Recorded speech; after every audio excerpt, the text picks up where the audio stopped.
Standard 3.9. An educator shall refrain from inappropriate communications with the student or minor, including but not limited to Calling, texting, emailing. blogging, or any other social media.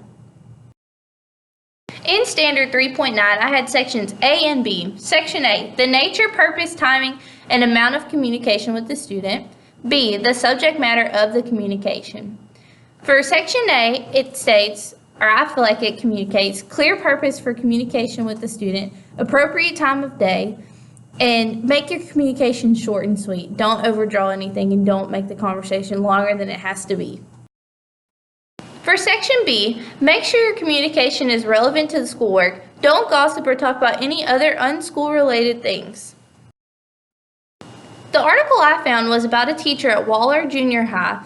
The employee communicated inappropriately with the student. The employee resigned after the accusations were made, but no charges were ever found. There are many other alternative forms that you can communicate with your students, like GroupMe, Remind 101, and Blooms. There are apps on your phone so the students cannot get your phone number, and it is a group message so everyone can see. Section C and D. Basically, sum that up, it's just that communication is inappropriate if the teacher has any type of relationship with the student that is not limited to, but can be sexual or romantic. An example would be this article that I found here about a Plano High School student, Elaine Ferguson, 23 years old, had a sexual relationship with her 16-year-old student through Snapchat, and that led her to break off her engagement with her husband or her fiance.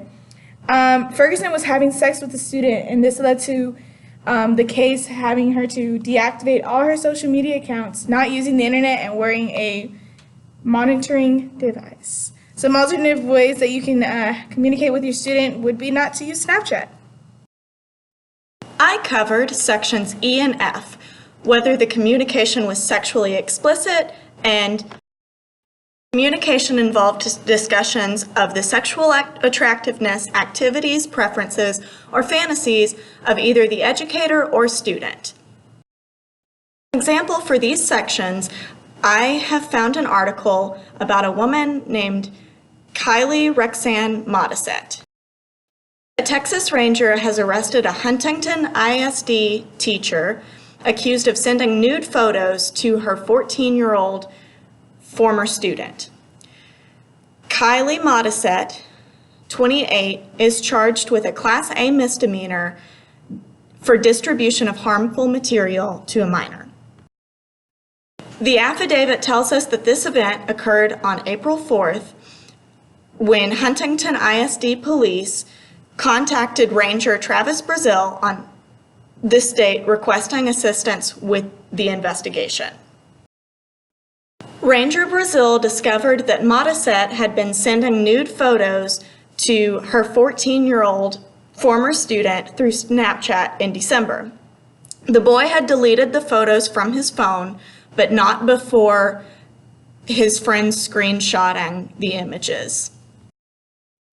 When interviewed by law enforcement, Modisette revealed that she sent 2 photographs of herself to the student, according to the affidavit.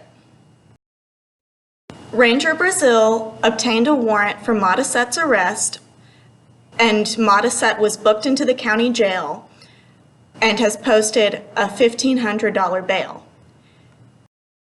Huntington ISD Superintendent David Flowers confirmed that they investigated Modisette and have placed her on administrative leave during the investigation of the police. As a reminder, there are many good ways to communicate with your students, like GroupMe, Remind 101, And Blooms. That's Standard 3.9.